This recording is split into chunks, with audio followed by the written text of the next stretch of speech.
प्रदेश में लगातार बढ़ रही आपराधिक घटनाओं पर पूर्व उप मुख्यमंत्री टीएस सिंहदेव ने भाजपा की प्रदेश सरकार पर सवाल उठाते हुए कहा कि क्या प्रदेश का शासन प्रशासन अपंग हो गया है, जिस वजह से अपराध सरकार के नियंत्रण से बाहर है। पूर्व उप मुख्यमंत्री ने सूरजपुर में हुई हत्या और दुष्कर्म की घटनाओं पर बोलते हुए कहा कि पुलिस ने कार्रवाई में लापरवाही की और एक जिला बदर अपराधी को अपराध करने के लिए खुला छोड़ दिया। साथ ही उन्होंने कहा कि कांग्रेस इन अपराधों पर राजनीति नहीं करना चाहती है, लेकिन राज्य शासन को बताना चाहती है कि वह इस पर उचित कार्रवाई समय रहते करे। टीएस सिंहदेव ने प्रदेश की कानून व्यवस्था को लेकर आंदोलन करने की भी बात कही है।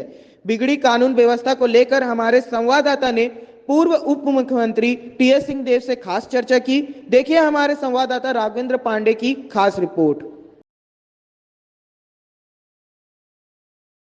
छत्तीसगढ़ में कानून व्यवस्था लगातार चरमराती हुई दिखाई दे रही है। रायपुर हो, सूरजपुर हो, बलौदाबाजार हो, हर जगह आए दिन नए नए मामले देखने को मिल रहे हैं। इस पर हमारे साथ बात करने के लिए पूर्व उप मुख्यमंत्री टीएस सिंहदेव जी हैं। आइए उनसे बात करते हैं। सर, जिस तरीके से कानून व्यवस्था पूरे छत्तीसगढ़ में चरमराती हुई दिखाई दे रही है, क्या लगता है कहाँ चूक कहाँ हो रही है और कौन जिम्मेदार है? जिम्मेदार शासन और प्रशासन है और चूक है समय पे कार्रवाई नहीं करना। आप समय पे निष्पक्ष कार्रवाई अगर करिएगा और करते हुए दिखिएगा तो ऐसी घटनाएं कम से कम होंगी। सर, ऐसे मामलों पे राजनीति नहीं होनी चाहिए, लेकिन अभी जो अरुण साव जी हैं उनका बयान आया है कि जो कांग्रेस के 5 साल का जो शासनकाल था उसमें कानून व्यवस्था बिगड़ी थी और अब वो प्रयास कर रहे हैं, सुधारने की कोशिश कर रहे हैं। इस पर आप क्या कहना चाहेंगे? जिला बदर व्यक्ति को अगर आप खुलेआम घूमने देते हैं और ये आपका प्रयास है कानून व्यवस्था संभालने को, तो फिर ऐसी कानून व्यवस्था आपको मुबारक। 60 दिन से सतनामी समाज उद्वेलित है कि हमारे धर्म गुरु के जैत खम को काट दिया जाता है और सीबीआई की मांग करते हैं और हाँ कर रहे हैं, करेंगे, देखेंगे, कर रहे हैं अब आजकल और अंततः एक समूह को आप सम्मेलन करने की अनुमति देते हैं, समाज के लोगों को अनुमति देते हैं, उनके लिए व्यवस्थाएं होती हैं, भोजन की व्यवस्थाएं होती हैं और आप कानून व्यवस्था को लागू करने में, नियंत्रित करने में इतने असक्षम पाए जाते हैं कि कलेक्टर और एसपी कार्यालय को आग लगा दिया जाता है। अगर ये अरुण जी के नज़र में बेहतर होती हुई कानून व्यवस्था की स्थिति है तो ऐसी कानून व्यवस्था की स्थिति उनको मुबारक। कवर्धा में जो दुर्घटना होती है उसमें सालों से ये 2 व्यक्तियों के बीच में आपसी द्वंद्व की स्थिति विद्यमान है। जेल तक जाने की बात है। तहसीलदार कोर्ट में लोगों ने मुझे बताया कि दोनों के ऊपर कुछ ऐसे प्रकरण हुए थे, जेल वगैरह भी गए थे। साहू समाज के चुनावों में आमने सामने रहने की स्थिति है, जमीन के झगड़े में दोनों संलिप्त हैं और वैसी स्थिति को जानते हुए आप कुछ नियंत्रित कर पाने की स्थिति में नहीं पाए जाते हैं। कचरू जो फांसी पे लटके पाए जाते हैं उनके फांसी को लेके संदिग्ध व्यवस्था उत्पन्न होती है।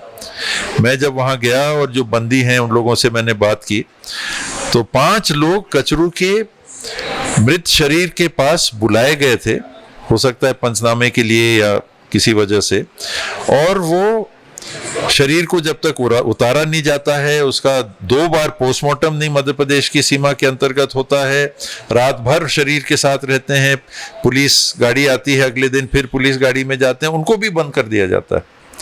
ये अगर न्यायोचित व्यवस्था है तो ये अरुण साहू जी को मुबारक। मृतक फांसी में जिनको माना जा रहा है कि लटके हुए कचरू थे, उनके हाथ में खून बहता हुआ लोगों ने बयान दिया मेरे को, और जिस गमछे से फांसी लगी उसमें कहा कि खून के निशान थे और उन्होंने कहा सिर पे चोट थी। ये अगर आत्महत्या के लक्षण है, एक ने बताया, चौथे व्यक्ति ने कि यहाँ लाल लाल कुछ सा यहाँ चोट थी। अगर ये फांसी से लटकने के निशान है और कानून व्यवस्था को देखने वाले जांच में इन तथ्यों को सामने ला रहे हैं और सही तथ्यों को नहीं उजागर कर पाते तो ये व्यवस्था अरुण साहू जी को मुबारक। पुलिस हिरासत में एक व्यक्ति के पीटे जाने के कारण, पुलिस द्वारा पीटे जाने के कारण मृत्यु हो जाती है, अगर ये बेहतर कानून व्यवस्था है तो ये अरुण स्वाजी को मुबारक। सर एक चीज देखी गई है और कांग्रेस भी लगातार प्रेस कॉन्फ्रेंस करके ये चीज को उठा रही है कि कानून व्यवस्था को सुधारने की जगह कांग्रेस के लोगों को टारगेट करके जेल के अंदर डाला जा रहा है, उनके ऊपर कार्रवाई की जा रही है। इस पर आप क्या कहना चाहेंगे?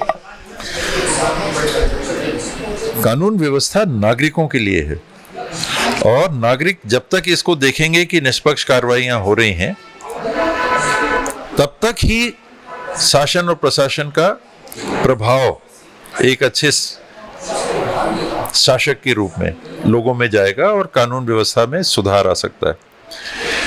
मैं कांग्रेस पार्टी से जुड़ा हूं, मेरे ऊपर अगर जिला बदर की कार्रवाई है और मैं प्रेस कॉन्फ्रेंस ले रहा हूं, मैं दुर्गा पूजा के जुलूस में तलवार लेके घूम रहा हूं, सप्तमी के दुर्गा सप्तमी के दिन एक सार्वजनिक कार्यक्रम हो रहा है जगराता का, उसमें मैं पहली मंजिल में खड़े होके और मेरा भाई एक व्यक्ति को नीचे फेंक देता है और मैं फरार हो जाता हूँ। उसके बाद दुर्गा पूजा के जुलूस में विसर्जन में मैं दिखता हूँ। 3-4 किलोमीटर तक पुलिस के देख रेख में वो जुलूस जाता है नदी, रेण नदी तक, और वहाँ जाके दुर्गा जी के विसर्जन होते हैं। फिर मैं वापस आता हूँ और पुलिस मेरे को कार्रवाई नहीं कर पाती है, मेरे को गिरफ्त में नहीं ले पाती है। ये मैं आपको करीब 5-6 दिन की घटना बता रहा हूँ। खुलेआम सबके सामने वो व्यक्ति घूम रहा है, खुलेआम। तो फिर जब आपकी संपूर्ण विफलता सामने आ जाती है, हत्या में तब्दील हो जाता है ये घटनाक्रम, एक जिला बदर की कार्रवाई के अधीन व्यक्ति को खुलेआम घूमने देने के कारण, तब आपको फिर कांग्रेस याद आती है। ये तो वही कांग्रेस है जिसने इसी के खिलाफ नगर पालिका, कांग्रेस के अध्यक्ष हैं, कांग्रेस की बॉडी है, उसने 2000 मेरे ख्याल से 22 के आसपास की बात होगी, अपने परिषद में प्रस्ताव पारित किया कि इसके ऊपर जिला बदर की कार्रवाई हो, और इसके ऊपर जिला बदर की कार्रवाई भाजपा शासन के पहले आने के पहले अक्टूबर महीने में हो चुकी होती है। तो इसमें कांग्रेस भाजपा को आप क्यों देख रहे हो? यानी अपनी जवाबदेही से मुकर रहे हो, हौसला नहीं है आप में। सर क्या आरोपी को राजनीतिक संरक्षण भी प्राप्त है, क्या कहना चाहेंगे इस पे? क्योंकि जिला बदर की कार्रवाई उसके ऊपर हुई थी और वो खुलेआम इस तरीके से घटनाओं को अंजाम दे रहे, क्या कोई लोग उसके राजनीतिक लोग भी क्या उसको संरक्षण दे रहे? राजनीतिक नहीं, संरक्षण। ये राजनीतिक शब्द क्यों आना चाहिए इसमें? ना कांग्रेस आना चाहिए, ना बीजेपी आना चाहिए, ना राजनीतिक आना चाहिए। इसमें संरक्षण आना चाहिए और वो व्यक्ति आने चाहिए जो संरक्षण दे रहे हैं। पूरा पुलिस विभाग संरक्षण दे रहा था क्या? वहां अगर घूम रहा है तो पूरा छत्तीसगढ़ का पुलिस विभाग को लपेट दीजिएगा क्या? पूरे जनप्रतिनिधियों को लपेट दीजिएगा क्या? जो वहां पर हैं और जिनकी जवाबदारी बनती है, ये मामला वहां चिन्हांकित होना चाहिए, और जिनकी जवाबदेही नैतिक और वास्तविक बनती है वहां चिन्हांकित होना चाहिए, वहां केंद्रित होना चाहिए, और उनमें नैतिक साहस होना चाहिए इसको स्वीकार करने का, चाहे जिस रूप में। तब सुधार संभव है, नहीं तो सुधार कभी नहीं हो पाएगा।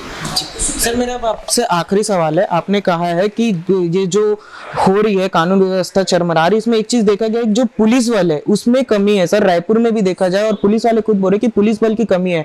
इवनली 2018 में जो परीक्षा हुई थी उसके एसआई परीक्षार्थी आज तक रिजल्ट का इंतजार कर रहे हैं। क्या ये भी एक कारण हो सकता है जो कानून व्यवस्था संभल नहीं रही है? अगर हमने ये मान लिया तब तो ये मानना पड़ेगा कि कानून व्यवस्था लागू ही नहीं हो सकती। ये एकदम गलत तर्क है। आदमी और बल आपको आवश्यक हो तो आप ले लीजिए, वरना पुलिस विभाग को बंद कर दीजिए, क्योंकि जब तक भर्ती नहीं होगी हम कुछ नहीं कर सकते। आपके पास 1 लाख आदमी है, 2000-3000 की भर्ती की बात आ रही है, तो 1 लाख आदमी कुछ नहीं कर रहे हैं, ये 2000 लोग आ जाएंगे तो सब कुछ ठीक हो जाएगा। अरे कैसा तर्क है?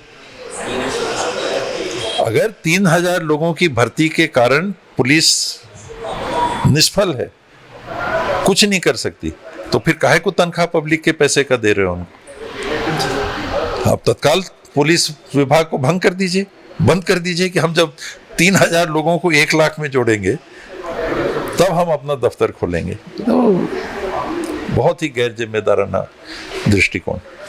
तो अभी हमारे साथ थे पूर्व उप मुख्यमंत्री टीएस सिंहदेव साहब, जिनका कहना है कि पहली बात तो ये है कि जो कानून व्यवस्था चरमराई हुई है उस पे सही समय पे कार्रवाई हो, और दूसरा उन्होंने एक और विशेष मुद्दे को उठाया है कि अगर पुलिस बल कम है और इसका सहारा लेके ये कहा जा रहा है कि कानून व्यवस्था नहीं संभल रही है, तो पुलिस विभाग को ही बंद कर देना चाहिए, क्योंकि अगर 1 लाख लोगों में 3000 लोग और भी जुड़ जाएंगे तो क्या कानून व्यवस्था संभल जाएगी। ऐसी खबरों के लिए बने रहिए हमारे साथ। कैमरामैन नवेज अहमद के साथ मैं राघवेंद्र पांडे, न्यूज़ प्लस 21।